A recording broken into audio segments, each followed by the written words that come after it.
সম্মানিত বিনিয়োগকারী ভাই বোনেরা, আসসালামু আলাইকুম। আশা করি আপনারা সবাই ভালো আছেন, শারীরিকভাবে সুস্থ আছেন। আমি আজকে 4 এপ্রিল শনিবার 2026 এই ভিডিও আলোচনা করছি এবং আমার আজকের আলোচনার শিরোনাম হচ্ছে শেয়ার দুটি কি কুরবানির গরুর আইটেম হতে পারবে? এই শিরোনামে আমি আপনাদের সামনে দুটো শেয়ার নিয়ে আলোচনা করব।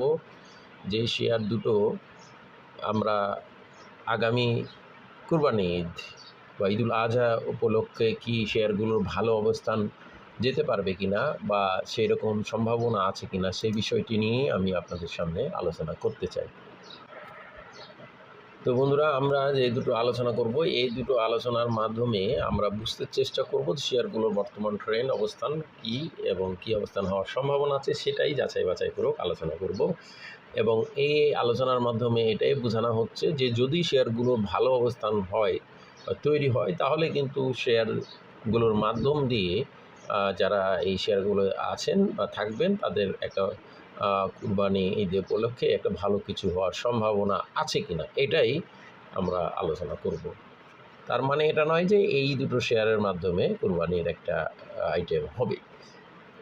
আমি এই বিষয়গুলো আমি আপনাদেরকে আবারও পরিষ্কার করে বলে দিতে চাই যে এই রূপক আলোচনাটি শুধুমাত্র আপনাদের আলোচনার খাতিরে আলোচনাটি করছি। তো যাই হোক, আজকের আলোচনাগত প্রথম শেয়ারটি হচ্ছে সোনারগাঁ টেক্সটাইল। শেয়ারটি আপনারা লক্ষ্য করবেন 25 লেভেলে 22, 23, 25 লেভেল থেকে আমাদের আলোচনা চলমান আছে এবং এই শেয়ারটি যারা আমার ভিডিও দেখেন কন্টিনিউ তারা দেখেছেন। তো শেয়ারটি আমরা মাঝে মধ্যেই শেয়ারটি আপওয়ার্ড ট্রেন্ড করে সাইডওয়েজ যায় এবং তারপর আবার ডাউন ট্রেন্ড ক্রিয়েট করে আবার শেয়ারটি সাইডওয়েজে এসে শেয়ারটি আবার আপ ট্রেন্ড লেভেল ক্রিয়েট করে। এটা কিন্তু কন্টিনিউ এই শেয়ারটি এরকমই বলবৎ আছে। তো আমরা ইতিমধ্যে দেখেছি এরকম ঘটনা। তো আজকে সোনারগাঁ টেক্সটাইল নিয়ে আলোচনা করো। প্রথম শেয়ারটি 10,29,000 ভলিউম নিয়ে শেয়ারটি 4,12,00,000 টাকা শেয়ার ট্রানজ্যাকশন করে দিন শেষে 5.26% ইনক্রিজ করে 2 টাকা বেড়ে 40 টাকা ক্লোজ প্রাইস ছিল। টেক্সটাইল সেক্টরের বি ক্যাটাগরির এই শেয়ারটি সোনারগাঁ টেক্সটাইল। ইপিএসের গ্রোথ নেগেটিভ আমরা দেখছি, P ratio -125, net asset value যদিও পজিটিভ 18 টাকা 19 পয়সা। জুন ক্লোজিং শেয়ারে থার্ড কোয়ার্টার প্রকাশিত হবে। আমরা ফেব্রুয়ারি মাসে শেয়ারটিকে ইনস্টিটিউট কর্তৃক ব্যাপক হারে কিনে নিতে দেখেছি, দেখুন 10.32। এখনও মার্চের হোল্ডিংটা আর দেয়নি।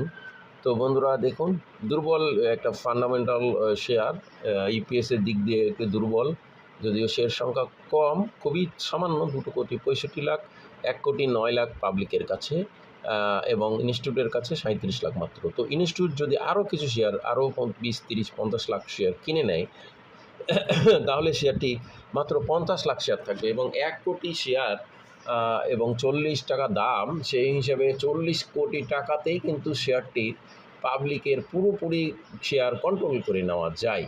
সেক্ষেত্রে এই শেয়ারটির একটা সম্ভাবনা অধিক থাকে এবং যেহেতু ইনস্টিটিউট কর্তৃক হিউজ কিনে নেওয়া হয়েছে, সেক্ষেত্রে আর 50 লাখ শেয়ার কিনলে শেয়ারের সংখ্যাই নাই হয়ে যাওয়ার মতো অবস্থা হয়ে যাবে, ড্রাই হয়ে যাবে। সেক্ষেত্রে সেই শেয়ারটি পাইন ফুড বা অন্যান্য যে শেয়ারগুলোর মতো অবস্থান তৈরি হওয়ার সম্ভাবনা কিন্তু উড়িয়ে দেওয়া যায় না।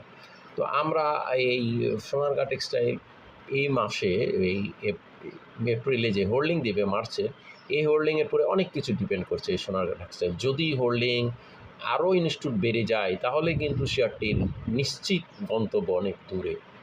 তো আমরা এই জানি 10-12 তারিখের মধ্যেই হোল্ডিংগুলো প্রকাশিত হয়। তো সেক্ষেত্রে যেহেতু 3-4 তারিখ চলছে, সেহেতু অনেকের হয়তো আঁচ আছে যে এই হোল্ডিং পার্সেন্ট কতটুকু বেড়েছে, এই বাড়ার পরে কিন্তু একটা বড় ধরনের এখানে একটা মুভমেন্টের সম্ভাবনা আছে। বাই চান্স যদি আরও 50 লাখ শেয়ার বা আরও 5% শেয়ার যদি এখান থেকে এখানে ইনস্টিটিউটে চলে আসে, তাহলে একেবারে কিন্তু একটা বিশাল ধামাকা সম্ভাবনা উড়িয়ে দেওয়া যাবে না, কারণ খুব সামান্য সংখ্যক শেয়ার সংখ্যা হবে। তো আমরা অলরেডি দেখছি শেয়ারটি বেশ কয়েকবার উঠানামা করে, আমি যেটি বলেছি, করে সাপোর্ট নিয়ে আবার উঠেছে 22 লেভেল থেকে চলে এসে আবার এই অবস্থানে 44, আবার এই শেয়ারটি যে 45 টাকা 70 হায়ার করে 44-50 ক্লোজ করে শেয়ারটি আবার ডাউন গ্রেড করে শেয়ারটি 34 চলে এসেছিলো, এরপর আবার ওঠানামা করে এখন আমরা দেখছি 40 টাকা। তো এখন আমাদেরকে এই 44 টাকা, প্রথমে হলো 42 টাকা, তারপরে হলো 40, 50, 45 টাকা, এই দুটো ভ্যালু আমাদেরকে দেখতে হবে ক্রস করে লেনদেন হচ্ছে কিনা। প্রথমে 42, তারপরে 43, তারপর 45, সরি 3টি ভ্যালু, এই 3টি ভ্যালু ক্রস করে লেনদেন হলে তাহলে শেয়ারটি কিন্তু বিশাল একটা সম্ভাবনা উড়িয়ে দেওয়া যাবে না। এবং কুরবানি ঈদের যেহেতু সামনে বেশি দিন নেই, সেহেতু এটার কিন্তু সম্ভাবনা অধিক থেকে অধিকতর সম্ভাবনা উড়িয়ে দেওয়া যাবে না। এরপর বন্ধুরা আমরা দ্বিতীয় যে শেয়ারটি আলোচনা করব এই শেয়ারটি হচ্ছে খান ব্রাদার্স। দেখুন এই শেয়ারটি কিন্তু একদম বটমে আছে বলা যায়। 46,71,000 ভলিউম নিয়ে শেয়ারটি কিন্তু 100+ লেভেলে ছিল। গতদিন 10 পয়সা কমে 50 টাকা 30 পয়সা ক্লোজ প্রাইস ছিল। 23,72,00,000 টাকার শেয়ার, 78 লাখ টাকার শেয়ার ট্রানজ্যাকশন করেছে। পি রেশিও 69, যদিও ইপিএস পজিটিভ শেয়ারটি 72 পয়সা, 9 কোটি শেয়ার সংখ্যা খুব বেশি। এবং এটার কিন্তু আমরা ফেব্রুয়ারির হোল্ডিংও দেখতে পাইনি, জানুয়ারির হোল্ডিং দেখছি। ফেব্রুয়ারি এবং মার্চ এইটার হোল্ডিং আমরা দেখতে পাবো হয়তো আগামী 10 তারিখের মধ্যে। এবং শেয়ার সংখ্যা 9 কোটি 21 লাখের মধ্যে 5 কোটি 58 লাখ হচ্ছে পাবলিকের কাছে আছে। এবং ওভারঅল শেয়ারটি আমরা দেখছি এভারেজ প্রাইস 90 টাকা 40 লেভেল থেকে অনেক কম আছে এখন।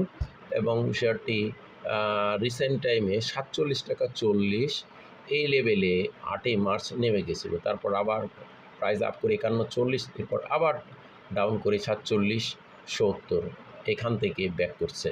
তো বন্ধুরা এবার আমাদেরকে দেখতে হবে যে এই শেয়ারটি বড় একটা ভলিউম নিয়ে শেয়ারটি ভালো একটা ট্রানজ্যাকশন করে স্মার্ট মানি ফ্লো অ্যাডিং হয়ে সেটি একটা পুনরায় রিটার্নের মধ্যে আছে।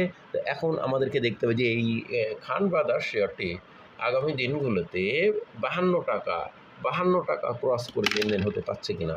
প্রথমে 52 টাকা 50, তারপরে 56 টাকা, এই দুটো ভ্যালু, 52, 50 এবং 56, এই দুটো ভ্যালু ক্রস করে যদি লেনদেন করতে পারে তাহলে কিন্তু সামনে যেহেতু এটা বটমে আছে এবং সামনে যেহেতু কুরবানি ঈদ, সেহেতু এই সম্ভাবনা যে কুরবানির আইটেম এটার সম্ভাবনাও কিন্তু উড়িয়ে দেওয়া যাবে না, যেহেতু শেয়ারটি অন বটম লেভেলে আছে, খুব একটা বাড়েনি বা একদম সাপোর্ট লেভেলের মধ্যে রয়েছে। তো বন্ধুরা আমাদের এই আলোচনা কাউকে বাই বা সেল করা এবং সেটা প্রলুব্ধনি সেটা নয়, শুধুমাত্র শেয়ারের অবস্থা জানানো বোঝানো ধারাবাহিক আলোচনা, এই আলোচনায় বাই সেল করবেন না। ধন্যবাদ। আজকে সবাই ভালো থাকুন। আসসালামু আলাইকুম।